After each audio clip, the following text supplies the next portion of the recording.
Shalom, je voulais faire cet audio pour parler de la résurrection. Quand vous entendez résurrection, donc je veux parler de la résurrection et le chiffre 13. Si vous voyez la résurrection, c'est qu'il y a eu mort déjà avant. Et vous voyez, donc quand on parle de la résurrection, c'est qu'il y a la mort au préalable. Et la mort là, c'est pas dormir, puisqu'il y a deux sortes de morts. La mort là, c'est la séparation éternelle, c'est l'enfer. Je vais vous expliquer. Donc quand il y a résurrection, c'est qu'il doit y avoir mort. On va prendre des types, vous allez voir comment ça fonctionne la résurrection. La résurrection, c'est la vie. Donc la mort, c'est le diable. Donc quand il y a résurrection, le diable doit récupérer la mort, obligatoirement. C'est toujours comme ça. Nous prenons l'exemple de Jésus-Christ. Quand il y a eu mort de Jésus, quand il y a eu résurrection, le diable, il a récupéré la mort. Voilà pourquoi on dit Jésus qui est en enfer. C'est le deal.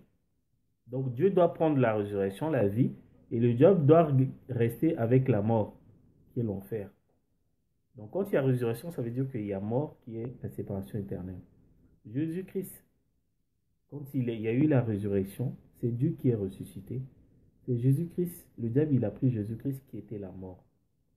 Maintenant, deuxième résurrection.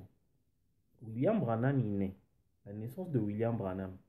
Dans le lever du soleil, paragraphe 6. Le rouge-gorge a chanté, il est ressuscité. Vous voyez? Maintenant, c'est là où c'est un peu compliqué. Mais je vais vous expliquer pourquoi Christ doit mourir deux fois. D'après la prophétie de Moïse, Dieu lui avait dit de frapper une fois le rocher, il en a frappé deux. Donc, il devait mourir deux fois. Mais quels sont les Christ qui devaient mourir deux fois là? Il faut vraiment faire attention. La première personne qui devait mourir, c'était Jésus-Christ. Et on meurt quand on est pécheur. Et Jésus-Christ est mort parce qu'il était devenu péché. Sauf que si nous prenons Hébreux 9, verset 21, Paul lui dit, quand il viendra pour la deuxième fois, il sera sans péché. Donc William Branham, il ne peut plus mourir parce que la Bible dit, la prophétie dit, quand il viendra, il sera sans péché. Or, quelqu'un qui est sans péché ne peut pas mourir. Le salaire du péché, c'est la mort. Donc Jésus-Christ est mort en séparation éternelle parce qu'il était devenu péché. Mais William Branham, quand il vient, d'après la prophétie de Paul, dans Hébreux 9, il vient sans péché, donc il ne peut pas mourir. Or, quand Christ est ressuscité, ce n'était pas Jésus-Christ. Parce que quand il y a la résurrection, la personne qui ressuscite, qui est la personne qui est morte, c'est deux personnes différentes et deux natures différentes. Ça ne peut pas être la même nature, non. Ça ne peut pas être la même nature. Voilà. Donc la personne qui est ressuscitée, c'était William Branham. Et la personne qui était morte, c'est Jésus-Christ. Il est allé en enfer.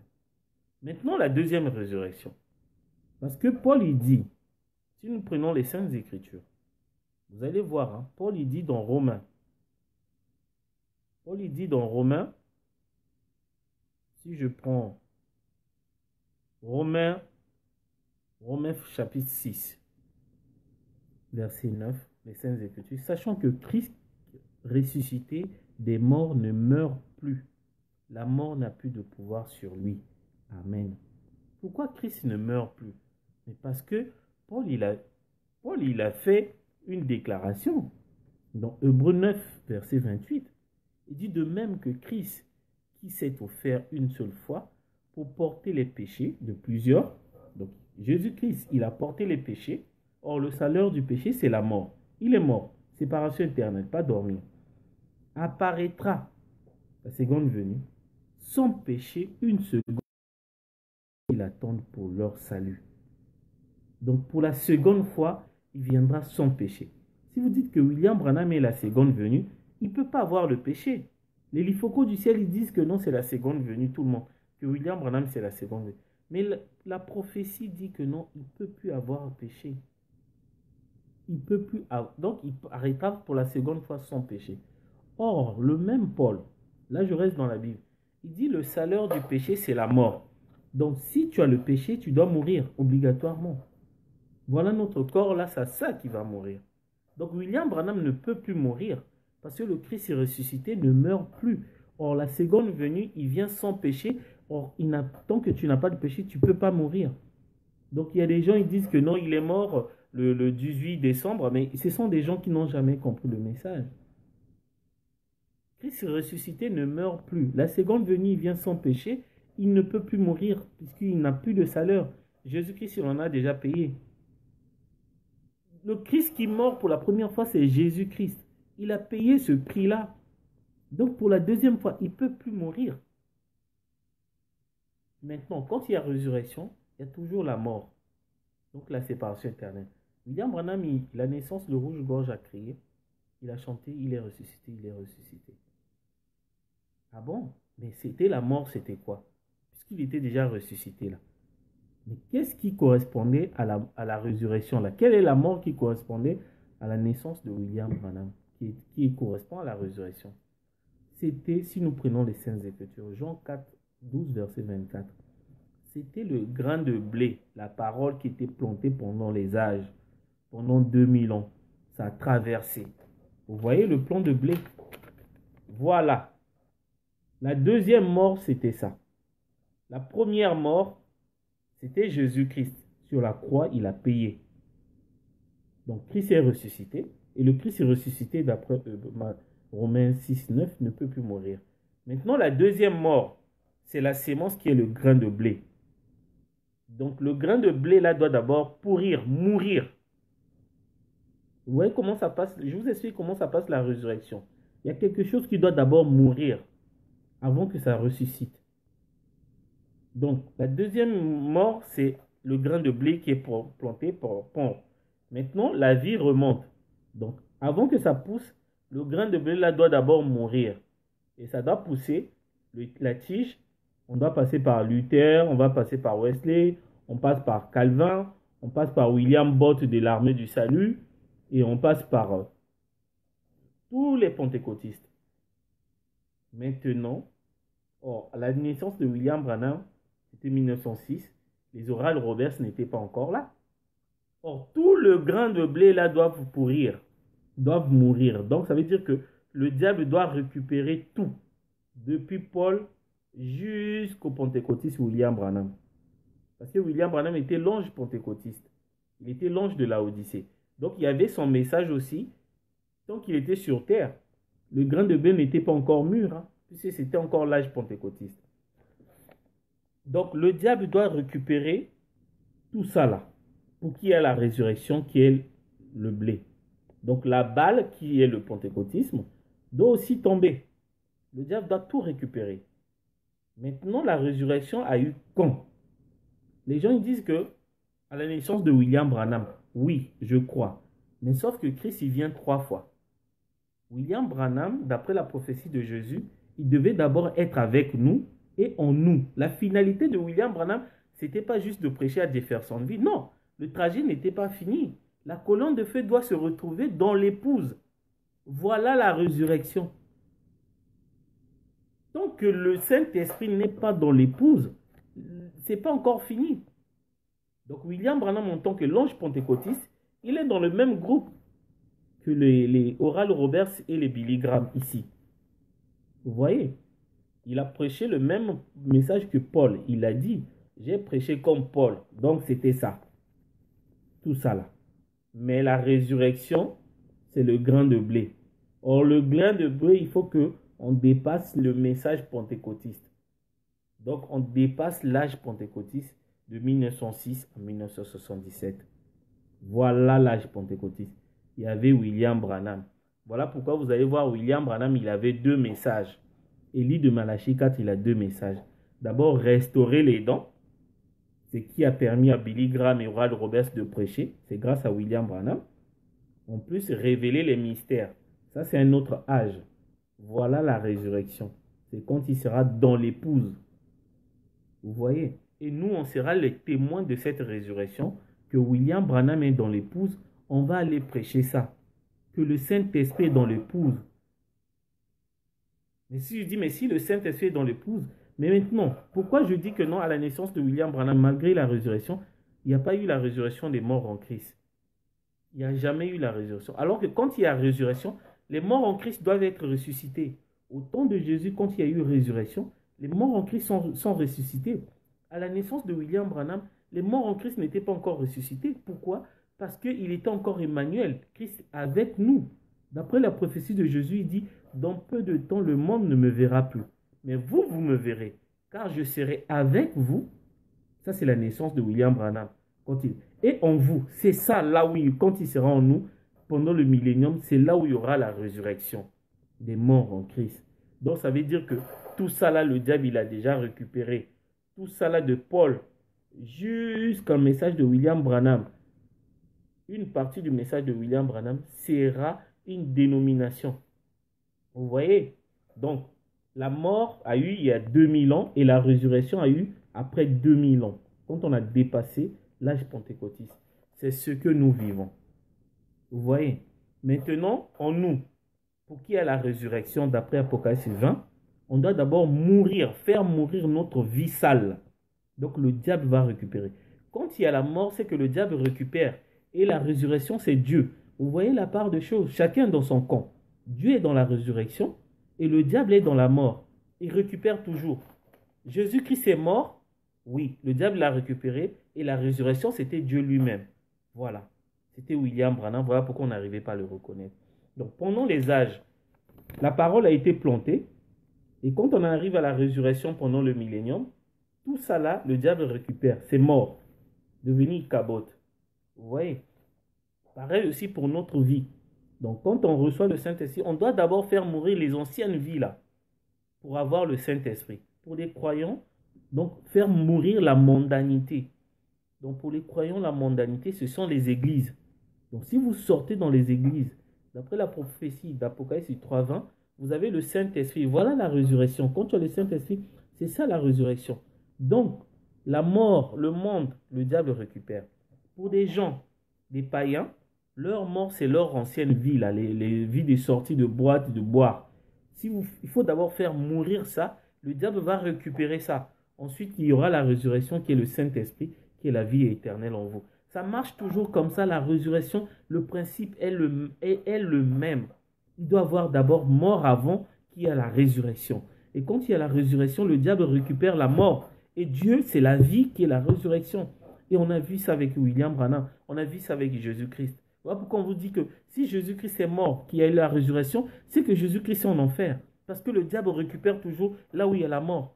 Donc, si William Branham ici est la résurrection, ça veut dire que non, tout ça là, c'est le diable a récupéré. De Paul jusqu'en passant par les Luther, les Calvins et tout, le diable il a tout récupéré. C'est ça le principe de la résurrection. Parce qu'on a retrouvé la même vie qui était là, morte, on a retrouvé la même vie ici. Voilà la résurrection. Vous voyez le plan de blé. C'est ça le plan de blé. Voilà la résurrection qui est là après 2000 ans. Et c'était la mort, la deuxième mort, c'était pas William Branham. William Branham ne peut pas mourir puisque le Christ est ressuscité ne meurt plus. Et Paul, il dit, quand il vient pour la seconde fois, il vient sans péché. Or, le salaire du péché, c'est la mort. Comme s'il est sans péché, donc il ne peut plus mourir. Vous voyez pourquoi on dit que William Branham est immaculé conception? Si vous dites que la seconde venue, c'est William Branham, c'est qu'il est immaculé conception puisqu'il devait apparaître sans péché d'après Romains 9, verset 28. Si nous prenons les Saintes Écritures. Donc, retenez le principe de la résurrection. Il doit d'abord avoir mort. La mort doit être constatée. Nous, on a constaté la mort ici. C'est la mort de les réformes en passant par Luther. Quand la mort est constatée, c'est là où le testament, le Saint-Esprit dans le cœur du croyant, le Nouveau Testament, la troisième alliance commence. Au temps de William Branham, il priait encore au nom de Jésus. C'était encore la grâce, hein, c'était encore le grain de blé, puisque c'était encore la restauration des dons. Une partie du message de Malachie 4. Le grain n'était pas encore arrivé à maturité. Hein. Il fallait que ce message-là meure. On constate que non, tous les âges de l'Église, c'est terminé. L'âge pentecôtiste, c'est là où il y aura la résurrection, le Saint-Esprit dans le cœur du croyant.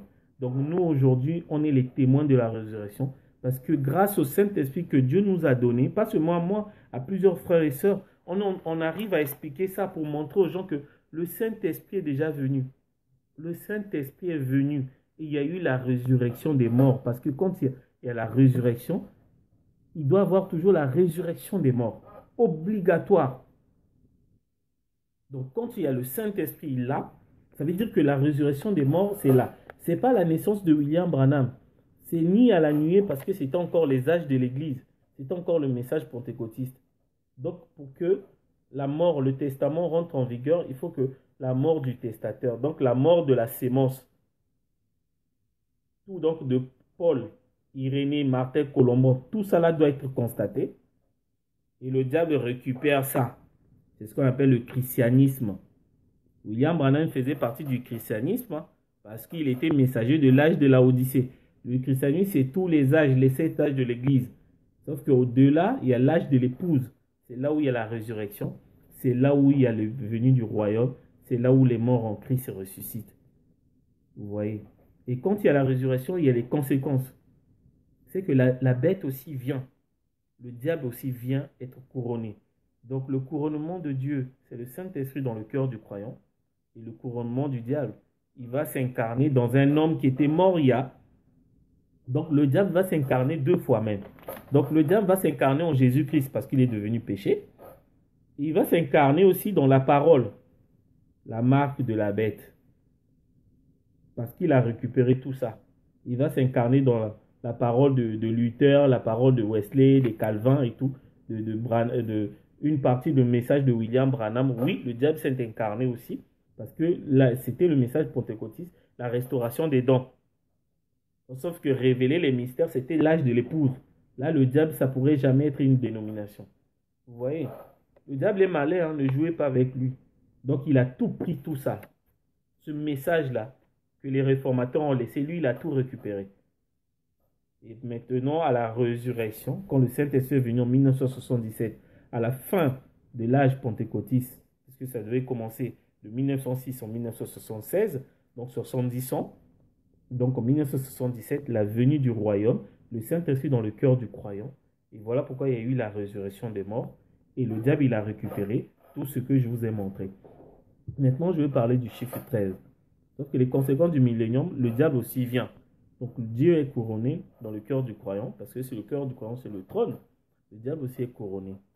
Donc, quand il y a le chiffre 13, si vous voyez le chiffre 13, c'est que le diable est là. Les gens sont en train de dormir. La France, il y avait 22 régions en France. Ils ont fait une réforme territoriale. Ils sont passés de 22 régions à 13 régions. Les gens continuent à manger les McDo. Sauf que Dieu a laissé les sentinelles partout dans le monde en train d'observer. On signale, on dit, ah, faites attention, la terre là sera détruite. Il y a l'écriture sur la muraille. Sauf que la Croatie, c'est le 13e pays à accéder à la Coupe du Monde. Donc, il y a d'autres pays qui ont accédé à 4 fois, c'est compté une seule fois. La France, 2 fois, c'est compté une seule fois. Mais la Croatie, c'est le 13e pays à accéder à la finale de la Coupe du Monde. 13e pays. Le problème, il y a eu les attentats à Bataclan en France où il y a quelqu'un qui est rentré, il a tiré sur tout le monde. William Branham, il avait prophétisé que l'homme sera fou. L'homme sera vraiment fou. Donc il va venir et tue tout le monde sans raison, après il se tue. C'est de la folie, des tribulations. Sauf que c'était un concert. Donc c'était un concert en France. Il y a un concert du groupe Metal. C'est un style de musique où les gens, ils chantent le diable. Donc le titre où ils chantaient la chanson, c'est J'adore Lucifer. Le concert de groupe de métal qui avait eu l'attentat de Bataclan. Ils étaient en train de chanter une chanson J'adore Lucifer. Si vous comptez J'adore Lucifer, il y a 13 lettres aussi. Vous voyez? Donc, l'Union européenne a commencé, officiellement, les gens voient que non, il y a 12 pays qui ont créé l'Union européenne à la fondation. Mais sauf que 12, c'est le chiffre de Dieu, c'est qu'il y a un problème. Le diable se cache toujours. 12. Mais il n'y en a pas 12, il y en a 13. Le 13e pays, c'est le Vatican. Le Vatican, c'est un État. Le pape, c'est un président d'un État qui s'appelle le Vatican. Le Vatican, c'est un État, il siège à l'ONU. Hein. Donc, c'est un pays. C'est le 13e pays de l'Union européenne. Sauf que quand on voit le G7, 7, c'est le chiffre de Dieu. Et comment on peut créer G7? Il n'y en a pas 7, il y en a 8. Si on compte la France, le Japon, l'Italie, le Canada, les États-Unis, l'Allemagne, la Grande-Bretagne et tout, ça fait 7. Mais le 7, c'est le chiffre de Dieu. Sauf qu'il y a un huitième pays, le Vatican.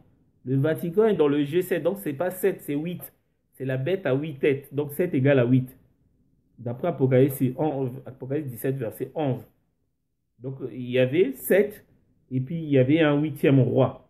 Donc le huitième roi, c'est le Vatican. Parce que le Vatican, c'est un pays. Les rois, là, ce sont les pays. Donc il n'y a pas G7, il y en a G8. Parce qu'il faut se demander, le 7, c'est le chiffre de Dieu. Si vous voyez le 7, c'est que Dieu est sur terre. Si vous voyez 13 aussi, c'est que le diable aussi est sur terre.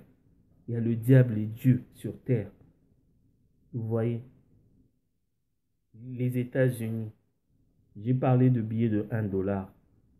Sauf que dans le billet de 1 dollar, il y a la pyramide. Mais si nous prenons les Saintes Écritures, dans l'enlèvement, William Branham fait une déclaration tellement merveilleuse. Vous savez, il dit que le pape, quand il est venu le 13, il a monté 13 marches. Je me suis posé la question, il a monté 13 marches de quoi?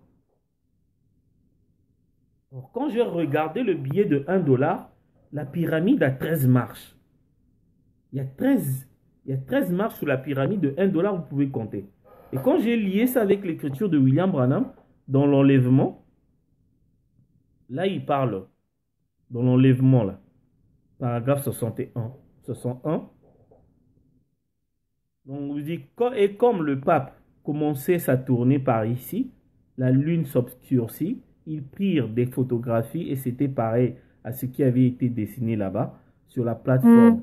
Il a fait son voyage ici le 13. Il a marché sur 13 marches. Il a servi la communion à 13. Et à une nation qui a le nombre 13, les États-Unis. Et cela s'obscurcit partout. Ne voyez-vous pas où nous sommes? Nous sommes à la fin des temps. Maintenant, le 13 mars, là, c'était quoi? Je cherche le bâtiment. Je vais trouver. Si je trouve le bâtiment, là, il y a quelque chose là-bas, très grave. Les 13 mars, ça, c'est la pyramide. Si vous voyez la pyramide, là, il y a une autre, la pierre de fête, il y a un œil. Tout ça, là, ce sont des symboles. Dans le billet de 1 dollar. J'expliquerai ça. J'ai expliqué que l'œil, là, c'est l'œil de la bête. Il n'a qu'un seul œil. Et les musiciens, là, ils le glorifient en mettant les pochettes. Ils ferment toujours un œil comme ça pour glorifier leur maître. C'est le même œil qui est sur le billet de 1 dollar. Le monde est tellement mauvais. La terre, là, sera détruite. La terre, là, sera détruite. Il y a l'écriture sur la muraille. Tout ce que William Branham nous a dit. Il y a des gens qui ne dorment pas. Il y a des frères et des sœurs, ils sont en train de veiller. Les gens, le diable, il a mis des canaux plus vraiment à bas prix en Afrique pour que les gens soient distraits. Pour que les gens soient distraits, ils ne puissent pas constater que non, la terre, là, il y a des événements qui se passent. Vous voyez? Sauf qu'il y a des gens qui ne regardent pas la télé. Ils sont en train d'observer les prophéties avec les signes du temps. Tout ce que William Branham a dit est vrai. Le diable est venu, le Messie est déjà venu. Il s'appelle William Marion Branham. Si vous voyez le chiffre 7, c'est qu'il y a Dieu. William Branham, William 7 lettres, Marion 7 lettres, Branham 7 lettres, les 7 tonnerres, les 7 sceaux, il a sonné les 7 trompettes, il a ouvert les 7 sceaux. C'est que c'est Dieu qui est là. C'est Dieu. Le chiffre 7, c'est le chiffre parfait. La perfection est là, Dieu est là. Le Messie est déjà venu. Il ne peut plus mourir. Pour des gens, ils attendent qu'il est mort le 18 décembre. Mais ce sont des gens qui n'ont jamais compris le message. Ils ne lisent pas la Bible. Parce que s'ils lisaient la Bible, ils devaient voir que dans Romains 9, verset 28, que le Christ, quand il vient pour la seconde fois, il vient sans péché. Or, Paul, il dit, le salaire du péché, c'est la mort. Donc, quand tu as le péché, donc le corps là va mourir parce que c'est un corps péché. Mais nous, notre théophanie, nous, c'est à l'intérieur. On est sans péché. Voilà pourquoi on ne peut plus mourir. Donc, William Branham, qui est la seconde fois, il vient sans péché. Il ne peut plus mourir. C'est impossible. Donc, vous dites que non, vous n'avez jamais compris la seconde venue. Le Christ de la seconde venue ne peut plus mourir parce qu'il est sans péché. Hébreux 9, 28. Hébreux 9, 28, quand il vient pour la seconde fois, il est sans péché, donc il ne peut plus mourir. Donc mettez ça en tête. Il y a des gens qui célèbrent la résurrection, machin, ils n'ont jamais compris le message. Ils n'ont jamais... J'ai envie de pleurer, je dis, mais vous, c'est quoi ce truc? Parce qu'ils ne lisent pas Romains 9, verset 28. La promesse est là. Si vous voyez Christ, le Christ qui vient pour la seconde venue, si vous voyez l'homme de la seconde venue, c'est qu'il ne peut plus mourir. Il devient immortel. Maintenant, donc, le Messie est déjà venu. Le chiffre 13. Je vais encore creuser sur le chiffre 13, sur le billet de 1 dollar. On va voir, vraiment le billet, il est tellement magnifique. Donc, dans la pyramide et la pierre des fêtes, ce n'est pas seulement Dieu. Il y a le diable aussi est là. Parce que le pape, il avait monté 13 marches. Or, la pyramide de billets de 1 dollar, il y a aussi 13 marches. C'est le même monument que le pape, il avait monté. Et William Branham, il le dit dans l'enlèvement, paragraphe 61. Et je veux chercher, je veux rentrer sur Internet, et je veux savoir le bâtiment qui a 13 marches, c'est qu'il y a quelque chose dedans. Le pape, il n'est pas venu là-bas par hasard. Parce que c'est là où il y a l'œil, là. L'homme qui a l'œil, un seul œil, il est dans là où il y a les 13 marches là. Je vous dis ce qui est vrai. Vous allez voir même dans les pochettes de musiciens, comment ils cachent toujours un œil. Vous allez voir, même les musiciens africains commencent à le faire, ils cachent un œil comme ça. Ils sont en train de glorifier, le démon là. Le diable là qui a un seul œil. Et cette personne-là, c'est le Seigneur Jésus-Christ. Parce que Jésus-Christ n'était pas tellement beau à voir. Ésaïe l'a vu, Ésaïe 53. Donc si je prends, voilà, c'est ce que je voulais juste vous montrer, que la terre là sera détruite. Donc le chiffre 13 est partout. Mais l'épouse, rien ne s'échappe à l'épouse. Parce que Dieu nous a dit, la sémence d'Abraham, Dieu ne leur a rien caché. Donc voilà, cacher l'œil. Si je... Musicien, donc... si je tape les musiciens, vous allez voir beaucoup de musiciens, comment, ce sont des démons, ils glorifient leur Dieu, le même Dieu qui est dans les églises. Vous voyez? Mais bon. Vous voyez, donc là, on voit Madonna. Vous voyez Madonna avec un... Voilà. Il n'y a pas que Madonna, il y a tout le monde. Il y a Lucky Perry, les maîtres Gims, ils font ça aussi. Tout le monde. Ils cachent un œil. Ils glorifient l'œil qui est sur la pyramide de 1 dollar. Si Dieu me fait grâce, on va vraiment creuser, savoir qui est le bâtiment là. C'est le bâtiment là où les gens vont adorer le diable. Le diable est là-bas. Jésus-Christ est sur terre. Il est vivant. Il saigne encore. Les gens l'adorent. Les gens l'adorent. Vous voyez? Vous voyez tous les musiciens là, comment ils font? Ils ferment l'œil. C'est le même œil de 1 dollar. C'est là où se trouve la marche. Et le couronnement là devait venir dans ce bâtiment là où le pape il a marché 13 marches. Je ne sais pas encore, mais Dieu va m'aider. Donc je voulais juste parler sur la résurrection. Si vous voyez la résurrection, c'est qu'il y a eu une mort constatée. Et quand il y a la mort, le diable prend toujours la mort et Dieu prend la résurrection qui est la vie. Donc s'il y a eu la résurrection de Jésus-Christ, c'est que le diable il a récupéré la mort de Jésus-Christ qui est Jésus-Christ lui-même. Donc la résurrection c'était Dieu. Donc s'il y a eu la résurrection à la naissance de William Branham, c'est que le diable il a récupéré le message de William Branham. Voilà. Je termine. Vraiment que Dieu vous bénisse. Lisez la Bible, un chapitre par jour. Un chapitre par jour. Ne regardez pas la télé. Le diable est en train de vous distraire. Il y a beaucoup de choses qui se passent. Je ne regarde pas la télé. Je ne regarde pas la télé. C'est ce qui me permet d'être concentré sur les signes du temps et l'écriture sur la muraille. Méné, tekel, Ephrasim. Parce que la télé a une distraction, te distrait, te concentre, te perturbe. Ne regardez pas la télé, vous allez comprendre beaucoup de choses. Voilà. Elohim, William Marion Branham, que la gloire et l'honneur reviennent. Mais hein, mon ami Mongoka Martial, il faut revenir à ton essai. Le Messie a Dieu a besoin de toi, Martial. Il a besoin de toi. Ce message-là est vrai. Comme disait Dieu dans Apocalypse 21. Il dit ce message, cette parole est vraie et certaine. J'aime cette phrase dans Apocalypse 21. Quand il disait à Jean, vous savez ce qu'il a dit à Jean, non?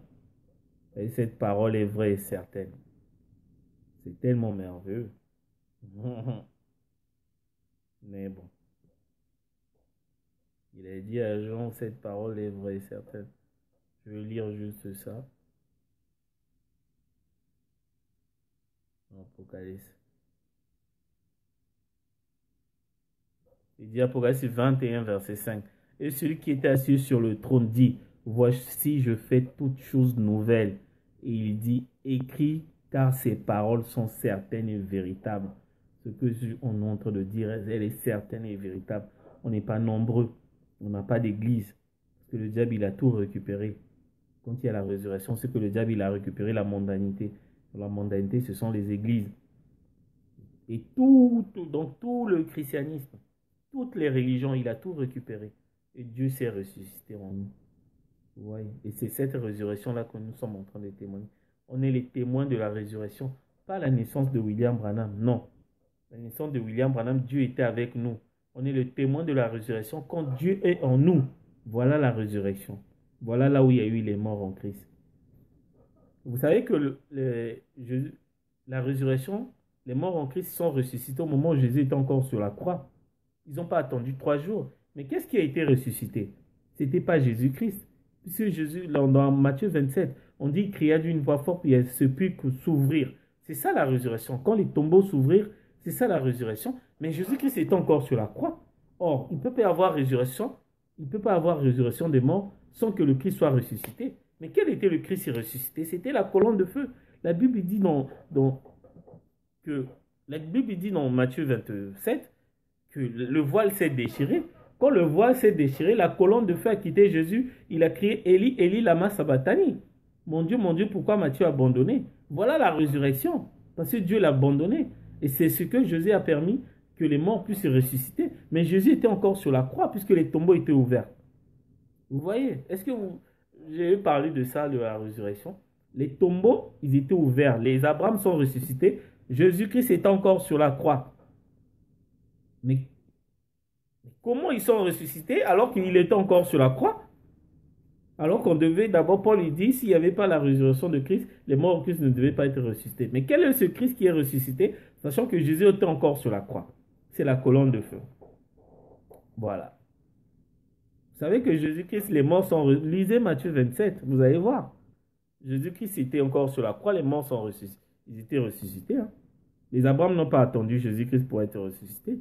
Donc il y a quelqu'un d'autre qui est ressuscité. C'était Dieu lui-même. Ce n'était pas Jésus-Christ. Jésus-Christ, il est mort. Il a payé le prix. Mais la personne qui est ressuscitée, c'était la colonne de feu. Mais la Bible le dit. Là, je ne touche même pas le message. La Bible le dit. Si nous prenons les Saintes Écritures, Matthieu 27, verset 50. Jésus poussa de nouveau un grand cri et rendit l'esprit. Oui, c'est le cri du commandement qui ressuscite les morts. Bon, la dernière fois, je me suis trompé, le frère avait raison. Ce n'était pas la voix, mais le cri du commandement. Là, Jésus sur la croix, Jésus poussa de nouveau un grand cri et rendit l'esprit. Donc, ça veut dire qu'il est mort. Et voici le voile du temple se déchira en deux. Si vous entendez, William Branham dit, le voile du temple se déchire. C'est que c'est la résurrection. Depuis le haut jusqu'en bas, la terre trembla. Les rochers se fondirent. Verset 52. Les sépulcres s'ouvrirent et plusieurs corps des saints qui étaient morts ressuscitèrent. Là, Jésus était encore sur la croix. Mais comment? C'est là où les gens n'arrivent plus à comprendre. Mais comment les morts peuvent être ressuscités alors que Jésus est encore sur la croix? Jésus, on est le vendredi. Hein? Les morts en Christ sont ressuscités le même vendredi. Vous voyez? Les morts en Christ sont ressuscités le vendredi. Jésus était encore sur la croix. Ils n'ont pas attendu la résurrection du dimanche. Il y a eu quelque chose qui s'est passé. Pour dire que la personne qui était ressuscitée, ce n'était pas Jésus-Christ. C'était la colonne de feu. Voilà pourquoi écrire Élie, Élie, lama sabachthani. Jésus-Christ est devenu péché. C'est lui la mort, la séparation éternelle, le diable a pris. Lisez Matthieu 27, vous allez voir, il y a quelque chose qui ne va pas. Les morts s'ouvrirent, les ressuscitent. Les Abraham ont ressuscité alors que Jésus-Christ est encore sur la croix. Alors qu'ils attendaient la résurrection de Jésus-Christ pour être ressuscité. Mais là, Jésus-Christ n'était pas encore mis dans le tombeau. C'est de la folie. William Branham, il explique ça. J'avais fait une vidéo sur ça pour expliquer. Pour vous dire que voilà pourquoi on ne l'a pas reconnu. La personne qui est apparue le jour de la résurrection, ce n'était pas Jésus-Christ. C'était Dieu, la colonne de feu qui s'est faite chair. Voilà pourquoi on ne l'a pas reconnu. On ne l'a pas reconnu. Il avait changé de forme. Matthieu 27, Matthieu 17. Vous comprenez? Voilà. Lisez la Bible, lisez la Bible. La terre, là, est vraiment, le monde est devenu très mauvais. Mais il y a des frères qui ne dorment pas. Ils sont en train de, des frères et sœurs. Je ne suis pas le seul, il y en a partout. Ils ont des tonnerres. Il faut vraiment lire ce qu'ils publient, c'est magnifique. Ils se font là gratuitement, sans argent, sans payer. Pour vous sortir des églises. Si vous restez dans les églises, vous allez périr. Mon ami Ahmed, que Dieu te bénisse. Tu dois prendre le baptême au nom de William Branham. Tu n'as pas le choix. Que Dieu te bénisse. Que la gloire ou l'honneur revienne à William Branham. Amen.